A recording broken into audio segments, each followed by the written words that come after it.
श्री दशरथ जी महाराज ने जब सुमंत जी के आगमन की सूचना सुनी, अभी तक दशरथ जी विकल थे, लेकिन जैसे ही सुना सुमंत जी आए हैं, दशरथ जी के अंदर मानो नए प्राण का संचार हो गया। दशरथ जी ने तुरंत अपने सखा सुमंत से कहा, हे सुमंत, देर ना करो, एक बात बताओ। राम कुशल कहू सखा सनेही, कहाँ प्रिय राम लखन वैदेही। हे मित्र, मेरे राम की कुशलता तो कहो, मेरा राम कैसा है, मेरी वैदेही कैसी है, मेरा लक्ष्मण कैसा है, तीनों कहाँ हैं, मुझे एक बार दिखा दो। सुमंत मेरे नेत्र तड़प रहे हैं।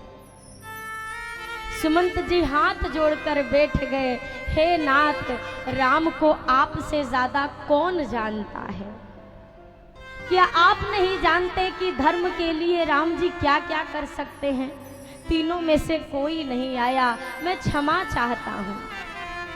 श्री दशरथ जी महाराज व्याकुल हो उठे। तपस्वियों के श्राप की सुधि आई है। कौशल्या, दो अंधे तपस्वी मुझे श्राप दे रहे हैं।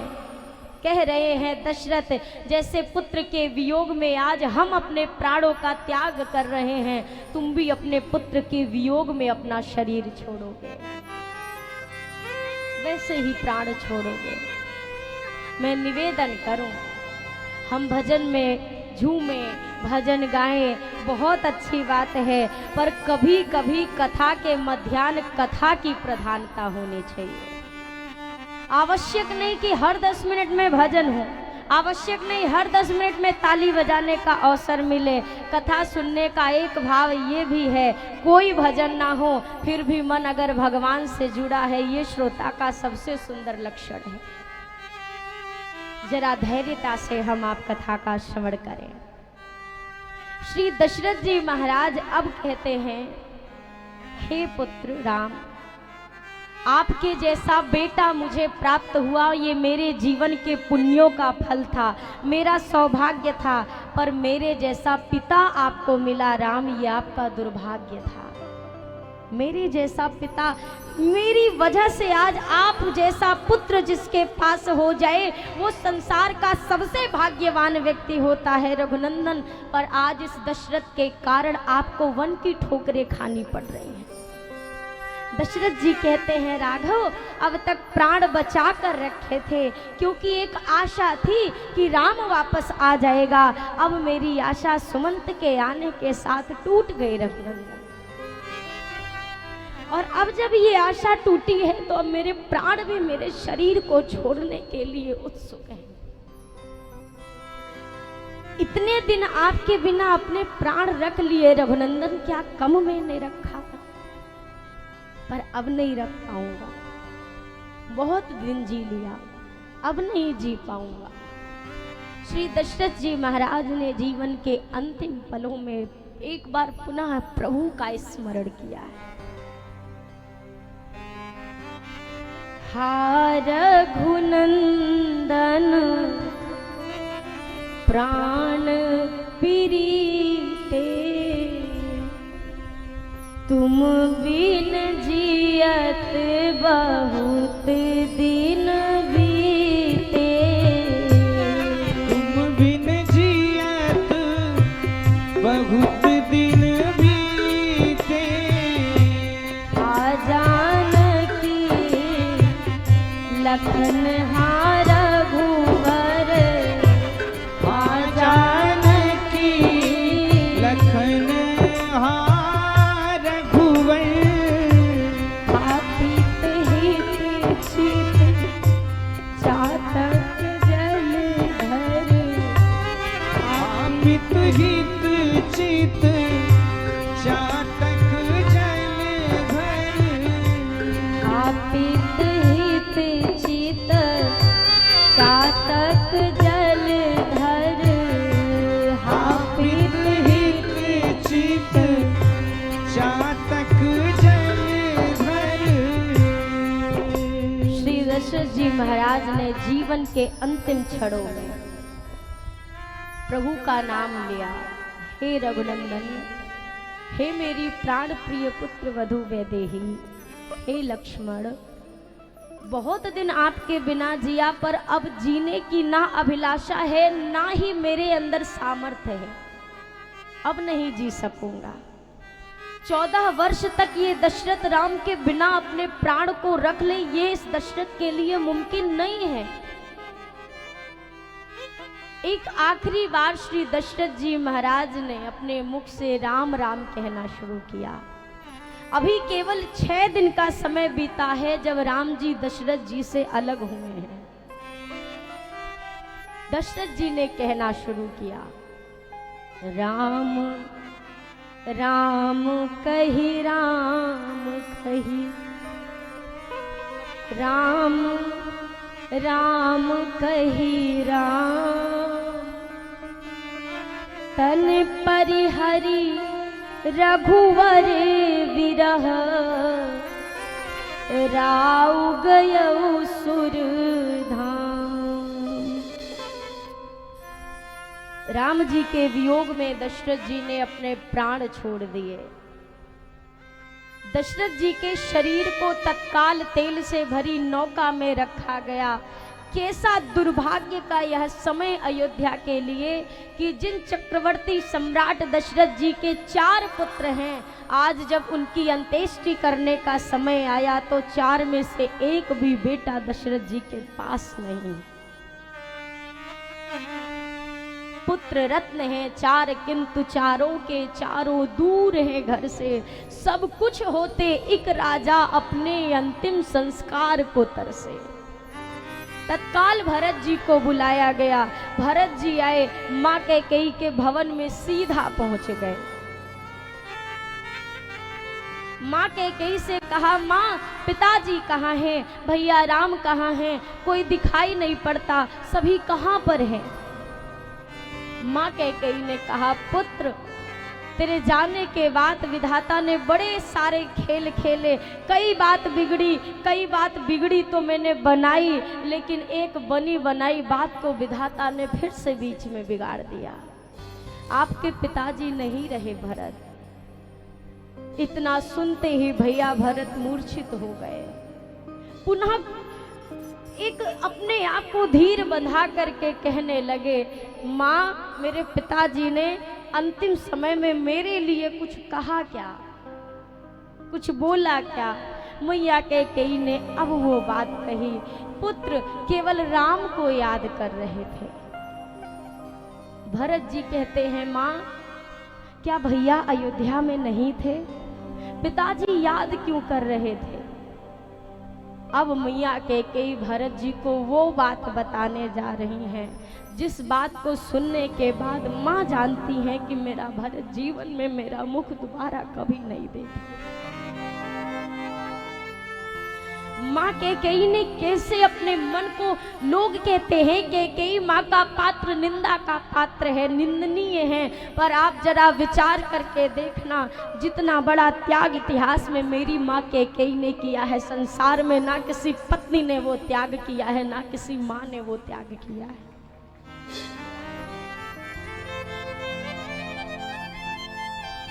राघव जी छोटे थे।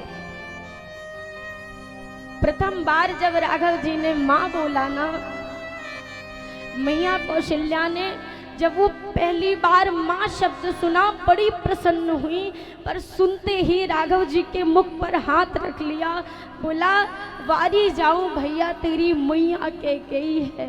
लला आपने पहली बार माँ कहा, मुझे बड़ी प्रसन्नता हुई राम, पर एक बात कहूँ रघुनंदन, तूने गलत व्यक्ति को माँ कहकर बुलाया है, तेरी माँ तो कैकेयी है। ये बात कौशल्या मैया कब समझी। राघव जी छोटे हैं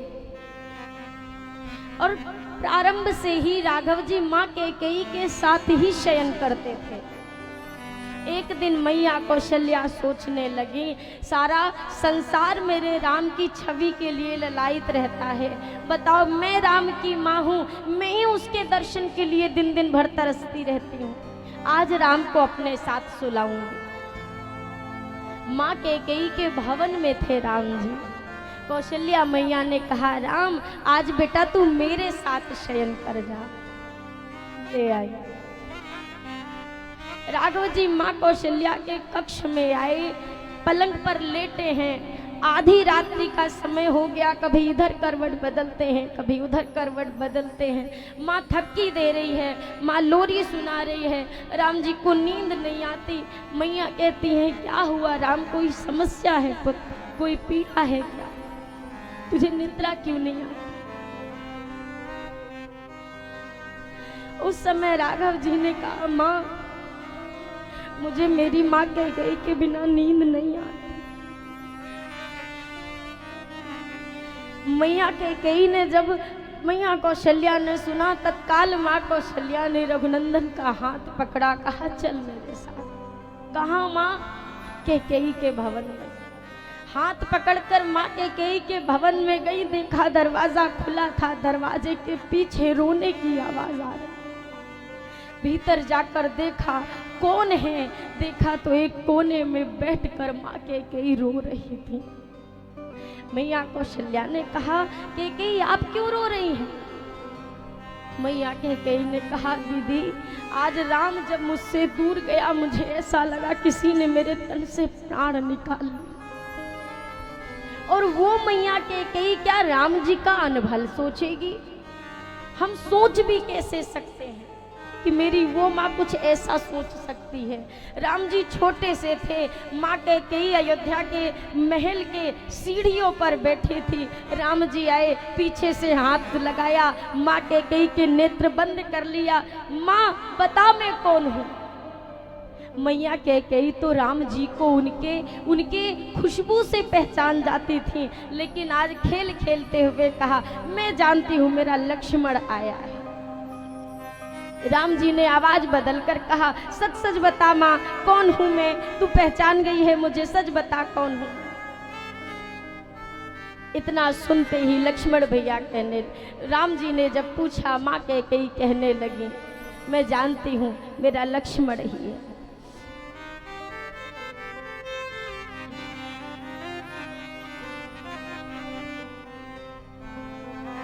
मेरा लखन लाला आया है। राम जी ने कहा, माँ तू हार गई, मैं जीत गया। और गोद में आकर कूद कर बैठे राम लला, अपने हाथ से माँ कैकेयी दूध भात खिला रही है। राम जी मैया कैकेयी से कहा, माँ तू हार गई है, मैं जीता हूँ, मैं जो मांगूंगा तुझे देना पड़ेगा। बोलना पुत्र क्या चाहिए? प्राण भी मांगे ना राम तो मैं दे दूंगी। राम जी कहते हैं, माँ पहले ये बता तू मुझसे प्रेम कितना करती है, कितना प्रेम करती है? माँ कैकेयी हंस कर कहती हैं, अरे पगले ये भी कोई पूछने की बात है, तेरी कैकेयी मैया तो तेरे लिए प्राण दे सकती है ना। राम जी कहते हैं, माँ प्राण नहीं चाहिए, प्राण जाने में एक बार की पीड़ा होती है। माँ तुझसे कुछ मांगूंगा, पर जानती है माँ, ये अगर मैंने तुझसे मांग लिया ना माँ, संसार में तुझे बड़ा अपयश मिलेगा। मैया कैकेयी ने कहा, पुत्र अगर तेरी प्रसन्नता है तो कैकेयी पूरे संसार में अपयश भोगने को तैयार है। राम जी ने कहा, माँ इतना ही नहीं, तेरी मांग का सिंदूर मिट जाएगा माँ। मैया कैकेयी के नेत्र सजल हो गए। बोला, राघव एक बात बताओ, आप मुझसे प्रेम करोगे कि नहीं? अवश्य करूंगा। मैया कैकेयी ने कहा, अगर आपकी प्रसन्नता है ना रघुनंदन तो मुझे कोई आपत्ति नहीं, मुझे ये भी स्वीकार है, अगर मेरी मांग का सिंदूर मिटे मुझे ये भी स्वीकार है। राघव जी ने कहा, माँ एक और बात सुन, तेरा भरत तुझे कभी माँ नहीं कहेगा, भरत कभी तुझे माँ नहीं मानेगा, तुझे जीवन में कभी माँ कहकर नहीं बुलाएगा। तेरा भरत तेरा त्याग कर देगा। माँ बोल अब मांगेगी? मैया कैकेयी ने आंसू भर कर कहा, राम एक बात बताओ, तुम मुझे माँ कहोगे कि नहीं कहोगे? राम जी ने कहा माँ पूरा संसार मैं छोड़ सकता हूँ पर अपनी माँ कैकेयी को मैं नहीं छोड़ सकती। मैया कैकेयी कहती है बस मुझे कोई परवाह नहीं, अगर पूरा जगत का मालिक मुझे माँ कहेगा तो एक भरत के माँ ना कहने से मुझे कोई फर्क नहीं पड़ता। मैया कैकेयी से राघव जी कहते हैं माँ संसार की कोई माँ कभी अपनी बेटी का नाम कैकेयी नहीं रखेगी। मैया कैकेयी कहती है वो भी मंजूर है। हर परिस्थिति में माँ कैकेयी ने जब हाँ कहा और राम जी को वचन दिया, राम जी ने वो बात कही माँ तुझे मेरे लिए 14 वर्षों का वनवास निश्चित करना होगा। आज वो पल आया। भरत जी पूछते हैं माँ बात बता भैया कहाँ थे जो पिताजी उनको याद करते रह गए। मैया कैकेयी जानती है, अरे कैकेयी तू ये बात बोलेगी इसके बाद तेरा भरत तुझे जीवन भर माँ नहीं कहे। तेरा भरत माँ कहना तो दूर कभी तेरा मुख तक नहीं देखेगा कैकेयी। राम जी का राज्याभिषेक हुआ, त्रैलोक के आनंद से भरा था। माँ कैकेयी एक कोने में बैठकर रो रही थी। माँ की ये स्थिति देखकर राम जी कहते हैं माँ सारा संसार प्रसन्न है, तू क्यों रोती है, अब क्यों रोती है माँ। मैया कैकेयी उस दिन कहती है राम मुझे सबने क्षमा कर दिया पुत्र, पर मेरे भरत ने मुझे आज तक क्षमा नहीं की। 14 साल बीत गए रघुनंदन, मैंने अपने भरत के मुख से कभी राम नहीं सुना अपने लिए। मेरा भरत मुझे माँ कहना बंद कर चुका है, बताओ मैं कैसे सह पाऊं। राम जी ने कहा माँ तू चिंता मत कर, मुझे मेरे भरत पर विश्वास है। मैं अपने भरत से कहूंगा ना तो मेरा भरत कभी मेरी बात नहीं टालेगा। भरत जी के पास राम जी गए, कहा भरत भैया आज अगर आपका ये बड़ा भाई आपसे कुछ मांगे तो क्या दोगे। भैया भरत ने कहा प्रभु अगर ये भरत के तन की चमड़ी भी आपको चाहिए ना तो एक बार आदेश करना, एक पल में निकाल कर आपके चरणों में डाल दूंगा। बस प्रभु इस दास पर एक कृपा करना, मुझसे ये मत कहना कि मैं कैकेयी को माँ कहूँ, बाकी जो मांगना चाहो प्राण मांगो, मैं प्राण देने को तैयार हूँ। मैया कैकेयी ने वो त्याग किया है। जैसे ही वर की बात बताई भैया भरत वहां से मैया कैकेयी को बहुत सारे कटु शब्द बोले।